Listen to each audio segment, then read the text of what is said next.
En 1954, à Cleveland, une femme est assassinée chez elle. Son mari, accusé du meurtre, se retrouve victime d'une terrible erreur judiciaire. 40 ans plus tard, des indices de l'époque réussiront-ils à prouver son innocence ? De façon similaire, dans le Wyoming, après une dispute de couple, une femme est retrouvée morte.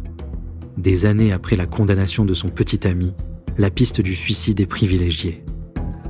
Enfin, dans le cadre d'une enquête sur 2 homicides, des preuves cruciales ont été enterrées il y a longtemps. Parfois, pour éviter des erreurs judiciaires, les détectives doivent des années plus tard se rendre au cimetière pour y faire de macabres découvertes. Vous écoutez Sous la terre, des découvertes macabres, première partie. En 1998, le développement de la technologie en matière d'analyse d'ADN permit de résoudre un homicide vieux de 40 ans.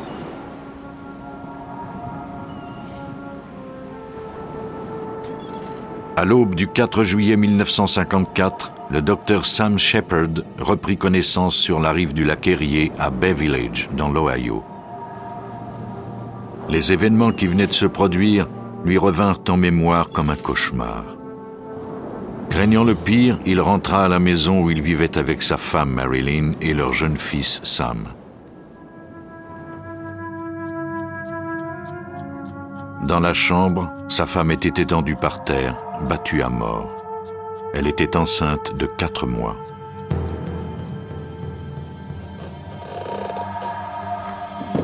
Le docteur Shepard informa la police qu'il avait été réveillé par les cris de panique de sa femme alors qu'il dormait sur le canapé au rez-de-chaussée. Shepard était monté à toute vitesse et un homme de grande taille l'avait alors attaqué. Les 2 hommes s'étaient battus à coups de poing et s'étaient bientôt retrouvés à l'extérieur, sur la plage. Là, l'intrus avait frappé le docteur au cou et il avait perdu connaissance. Les policiers découvrirent un sac de bijoux appartenant au Shepard près de la résidence. Le couple semblait avoir surpris un cambrioleur. Les détectives commencèrent à soupçonner le docteur Shepard et abandonnèrent la piste du cambrioleur. Shepard devint leur seul suspect. Quelques personnes refusèrent de croire qu'il pouvait avoir commis un tel acte et n'abandonnèrent jamais l'espoir de prouver son innocence des dizaines d'années plus tard. Au début des années 90, l'avocat Terry Gilbert de Cleveland commença à étudier cette affaire. Selon lui, Shepard avait été victime d'une enquête bâclée. Juste 1 heure ou 2 après avoir été sur la scène du crime, le coroner Sam Gerbert a conclu que le coupable était Shepard. Pour lui, il s'agissait d'un cas de violence conjugale.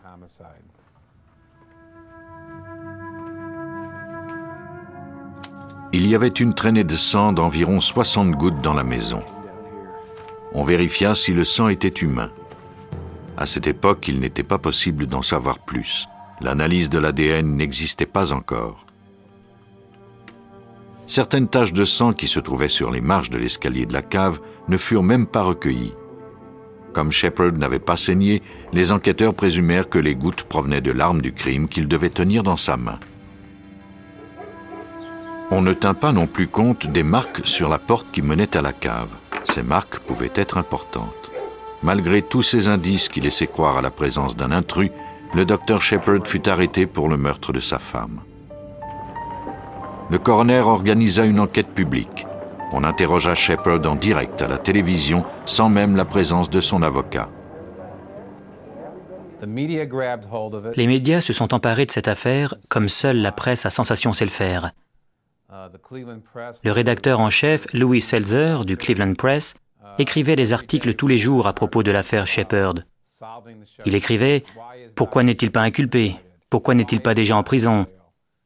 Il y avait même des bandes dessinées le montrant en train de courir dans sa maison, une arme ensanglantée à la main. Les autorités locales s'empressèrent de clore cette affaire dont on faisait grand bruit.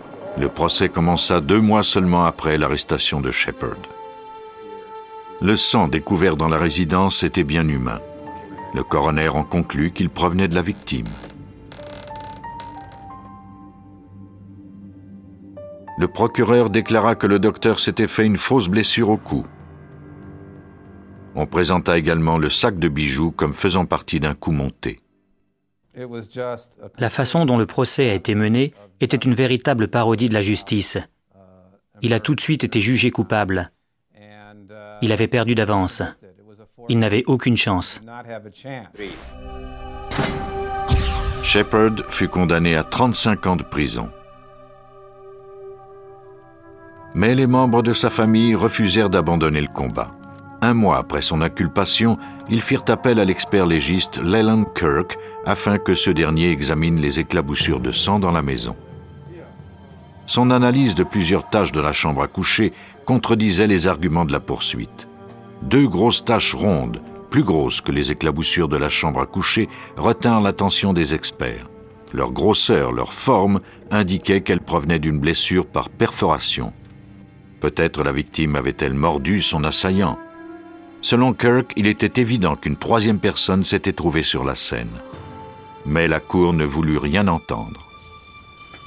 En 1959, soit 5 ans après le meurtre, l'affaire prit une tournure inattendue.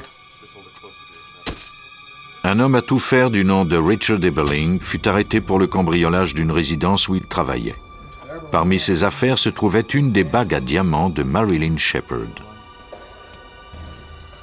Lors de son interrogatoire, Eberling, dont la description correspondait à l'intrus dont avait parlé Shepherd, fournit sans le vouloir une information compromettante. Il déclara qu'il s'était coupé dans la maison de Shepherd la semaine précédant le meurtre, alors qu'il effectuait des travaux. Selon lui, c'est ce qui expliquait la présence de taches de sang. Mais comment pouvait-il savoir que les enquêteurs s'étaient questionnés à propos de ces taches de sang s'ils ne s'étaient pas trouvés dans la maison cette nuit-là? Malheureusement, le procureur du comté refusa de tenir compte de cette nouvelle information. Le 16 juillet 1964, la Cour fédérale déclara que Shepherd n'avait pas eu droit à un procès équitable. Après 10 ans d'emprisonnement, il fut remis en liberté et eut droit à un nouveau procès. Les indices qui avaient été ignorés, mal interprétés ou éliminés seraient à nouveau examinés. Le procès eut lieu en 1966, soit 2 ans après sa libération. Lee Bailey, un jeune avocat prometteur, assurait la défense du Dr Shepherd. Bailey travaillait sur l'affaire Shepherd depuis 3 ans. Il réfuta les arguments du procureur un à un. Après toutes ces années de négligence, on prit enfin en considération les marques sur la porte de la cave. De plus, Bailey était convaincu que le corps de la victime recelait des indices sur la présence d'un intrus. Malheureusement, le coroner l'avait nettoyé trop rapidement et les avait éliminés. Finalement, un médecin vint confirmer qu'il était tout simplement impossible que Shepherd se soit fracturé une vertèbre du cou lui-même. 12 ans après le meurtre, l'attention se tourna enfin vers le mystérieux intrus. Lors du second procès de Sam Shepherd, l'expert légiste Leland Kirk eut enfin l'occasion de faire part de ses découvertes. Selon lui, une des gouttes de sang sur la porte d'un placard provenait d'une blessure par perforation. La victime était décédée des suites de traumatismes internes et n'avait donc pas pu laisser de telles taches. En examinant le rapport d'autopsie de la victime, il remarqua qu'elle semblait avoir mordu quelque chose juste avant sa mort. Pourtant, il n'y avait jamais eu de marque de morsure sur le corps du Dr Shepherd. Peu à peu, l'assaillant commençait à prendre forme. Cette traînée de sang allait peut-être conduire Kirk à la vérité. Les experts légistes savent depuis toujours que le sang se coagule dès qu'il entre en contact avec l'air. La longue traînée de sang n'avait pas pu être produite par une seule arme tachée de sang. Les gouttes étaient toutes de la même taille, ce qui signifiait qu'elles provenaient d'une blessure fraîche. Mais rien de tout cela n'a été vérifié en 1954. La victime était morte depuis longtemps, mais les indices étaient là pour raconter ce qui s'était produit. Le second procès dura 3 semaines. Lee Bailey avait semé le doute dans l'esprit des jurés. Le 16 novembre 1966, Sam Shepherd fut acquitté du meurtre de sa femme. Mais personne ne pensa à faire rouvrir l'enquête afin de découvrir qui avait réellement commis le meurtre. Des suspects potentiels tels que Richard Eberling furent écartés car plusieurs personnes croyaient toujours Shepherd coupable. Selon eux, il était parvenu à se faire acquitter sur des vices de forme. Même si les taches de sang lui avaient rendu la liberté, elles salissaient toujours sa réputation. Il ne parvint jamais à refaire sa clientèle. 6 ans après sa libération et après un second mariage raté, le docteur Shepherd mourut des suites de son alcoolisme. Pendant toutes ces années, son fils Sam avait grandi à l'abri des projecteurs. En 1989, Richard Eberling, l'homme à tout faire, lui écrivit une lettre de sa prison. Eberling avait été emprisonné pour avoir battu une femme à mort après avoir contrefait son testament afin d'hériter de la somme de $1 million. Sam le rencontra en prison. Ce dernier lui fit part de détails peu connus de l'affaire Shepherd. Sam fit des démarches pour que l'enquête soit rouverte et qu'on puisse prouver que c'était bien Eberling qui avait tué Marilyn Shepherd, sa mère. Le sang recueilli chez les Shepherd fut envoyé à l'expert en analyse d'ADN, Mohamed Tahir. Le défi n'était pas de procéder à l'analyse de l'ADN en tant que tel, parce que nous le faisons souvent. C'était plutôt de faire cette analyse avec des taches de sang si vieilles et si petites. Pour effectuer sa comparaison, Tahir avait besoin d'établir le profil génétique de Marilyn et celui du Dr Shepherd. Ainsi, s'il découvrait un troisième profil génétique dans ces vieilles taches de sang, il saurait immédiatement qu'il s'agissait de l'intrus. Tahir dressa le profil génétique de la victime à partir de cheveux prélevés dans son lit 40 ans plus tôt. Quant à Shepherd, bien qu'il fût mort 18 ans après sa femme, il était aussi difficile de dresser son profil que celui du meurtrier. Sans ce code, cependant, il serait impossible de conclure l'enquête.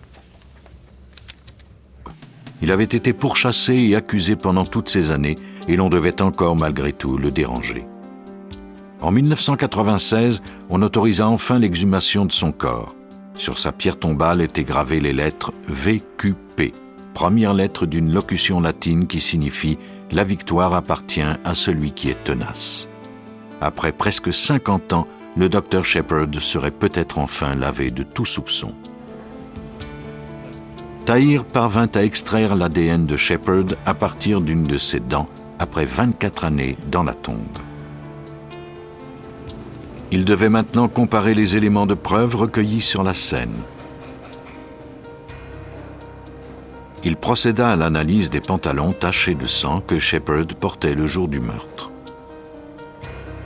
Il examina 2 autres indices importants en attendant les résultats de son analyse. Le premier était la mystérieuse tache de sang du placard recueillie en 1955. Le second indice était un fragment de bois taché de sang que Sam avait récupéré de l'escalier de la cave avant que la maison ne soit démolie en 1993. Les résultats qu'allait obtenir Tahir étaient essentiels à la résolution de l'enquête.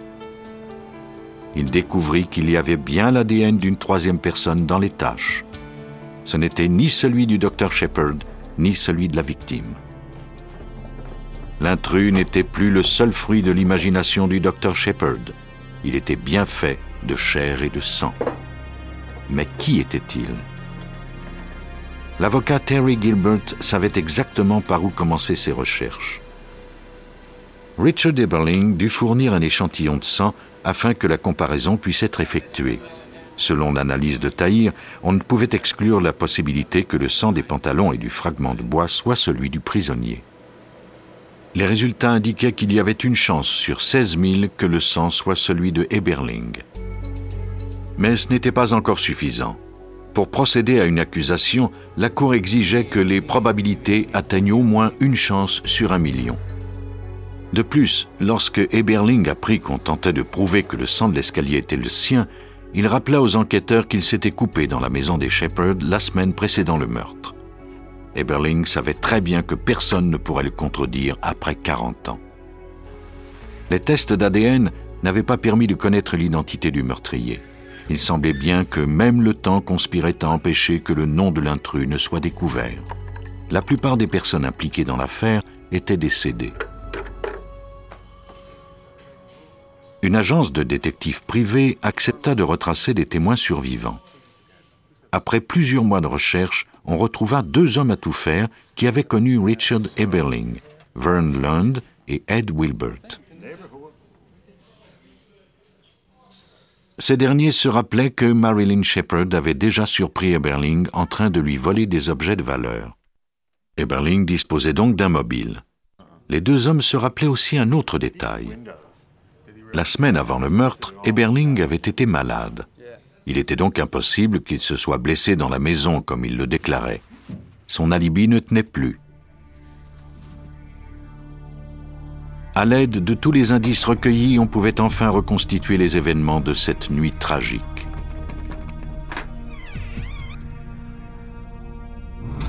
La victime avait crié lorsqu'elle avait découvert qu'il y avait un intrus dans sa chambre à coucher. Le docteur Shepard était monté en vitesse pour lui porter secours, mais avait reçu un coup et perdu connaissance.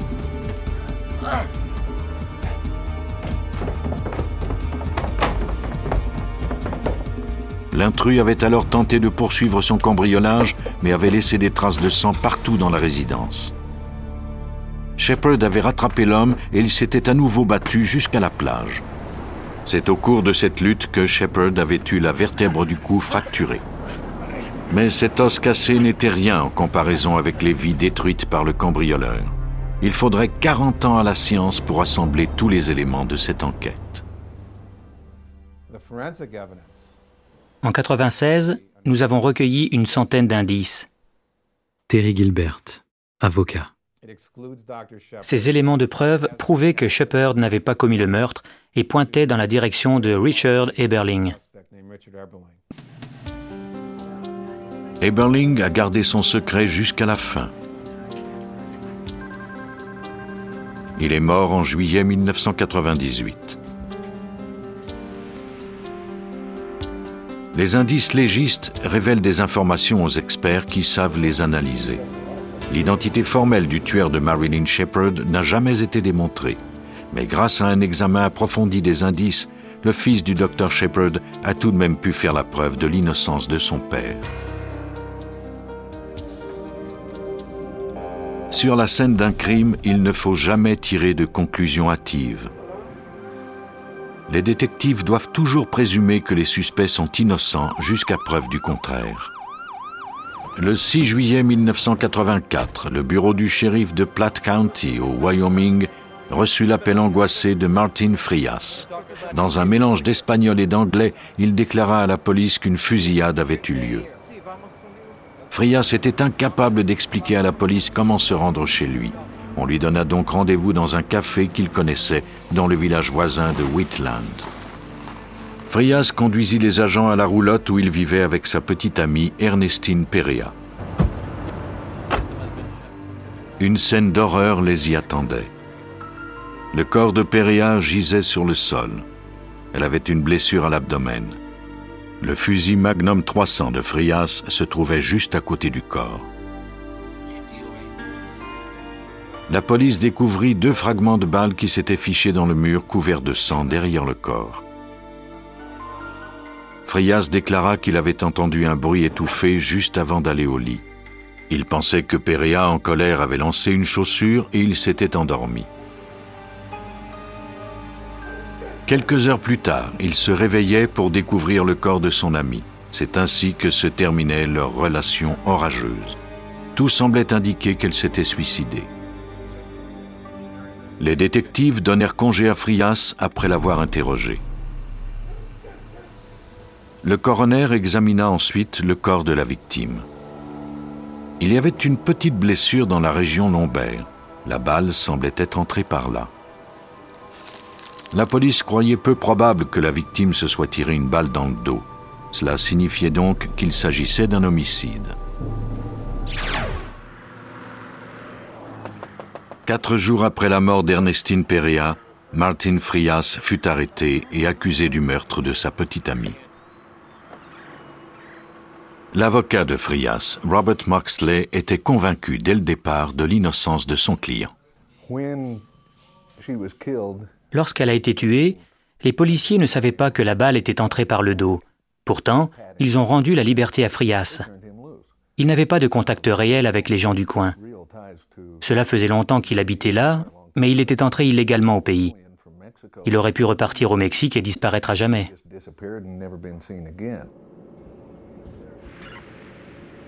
Mais pour la Cour, les indices étaient plus convaincants que la coopération de Frias avec la police. On ne tint pas compte du fait que Frias était parvenu à charger, armer et tirer avec une arme qui exigeait 2 mains solides, malgré le fait qu'il avait une blessure importante au bras. De même, la victime était en mesure de se défendre compte tenu de cette blessure. Malheureusement, ces éléments n'avaient pas retenu l'attention de la Cour. Selon les analyses effectuées par le laboratoire d'État, le chemisier de la victime ne portait pas de résidus de poudre explosive. La victime avait donc été tuée à distance. Un médecin légiste confirma que le type de blessure au dos de la victime indiquait l'endroit où le projectile était entré. Selon lui, la balle avait ensuite traversé l'abdomen et en était ressortie, laissant sur son passage une blessure plus grande aux contours inégaux sur le devant du corps. Pour la police, la conclusion était évidente. Cette enquête était basée sur des indices circonstanciels. Selon eux, le fait qu'elle ait reçu la balle dans le dos, qu'il était là sur la scène du crime, que ses empreintes étaient sur l'arme, prouvait que c'était lui qui avait commis le meurtre. Le jury partageait l'opinion de la police. Martin Frias fut jugé coupable de meurtre au second degré sur la personne de Ernestine Perea et condamné à une peine de 25 à 35 ans de prison. Marksley en appela du verdict. Il n'approuvait pas l'interprétation des indices. La loi du Wyoming lui interdisait de faire appel à ses propres experts. Il devait donc utiliser les mêmes que la partie du procureur. Cela ne pouvait se faire qu'au détriment de l'accusé.